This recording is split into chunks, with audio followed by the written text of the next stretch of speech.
bottom line is Joe Schoen does have Saquon Barkley in camp, and Daniel Jones paid, and Thomas paid, and they've got Darren Waller in the mix here.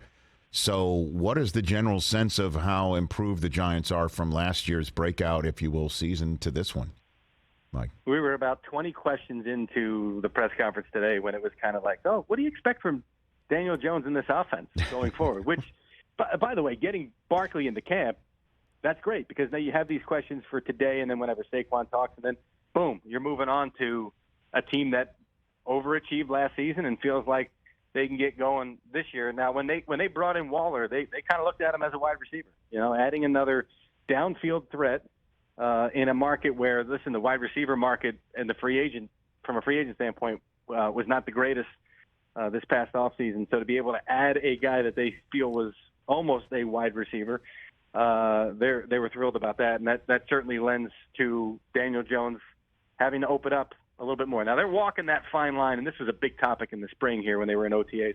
They're walking that fine line of he's got to take shots, but he's also got to make smart decisions. Well, sometimes when you take the shots, it's not going to be the greatest decision. So Daniel Jones and a Giants offense that we're going to see open up this season is going to be a fascinating watch early in the season. He's capable of making those throws and making those decisions.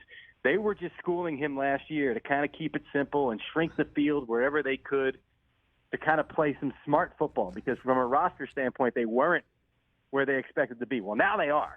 So they feel good about him, and that's why they paid him. Everybody said, oh, Daniel Jones, you paid him for that production. Never mind the production in the past. But you pay a guy on a contract extension, it's what you're expecting from him going forward, and certainly they expect more from him. I mean, you talk about it. Sunday night against Dallas, week 2 at Arizona, and then a Thursday nighter at San Francisco, home for Seattle on a Monday night, at Miami, Sunday night at Buffalo, Washington, and then the Jets before visiting Vegas, Dallas, Washington, home for New England, then a bye. That is a heck of a first dozen weeks, and everything you talked about, fascination, right? You're gonna see it nationally televised against big time opponents.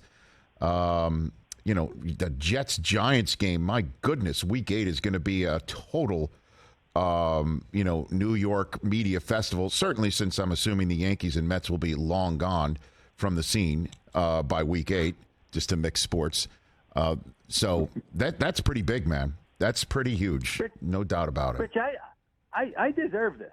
I deserve this. Okay, I live in Hoboken. I live in North Jersey. Yes, sir. And I tell people all the time, I don't root for teams. I grew up an Eagles fan, but I stopped being an Eagles fan when I covered the Eagles. Understood, right? yes. You can't. You see how the sausage is made. You're too close. It's tough to root anyway. So I don't root for teams, but to be in this New York market for the last decade or so, yes, and these teams to not be relevant, and not only not be like before October, they've been out of it. Some of these years, they've started a combined 0-6 or 1-6. And so, trust me, I'm reveling in the fact that both of these teams should be a good watch and a good teams to report on this year. Catch the Rich Eisen Show every single day on the Roku channel, 12 to 3 Eastern, for free.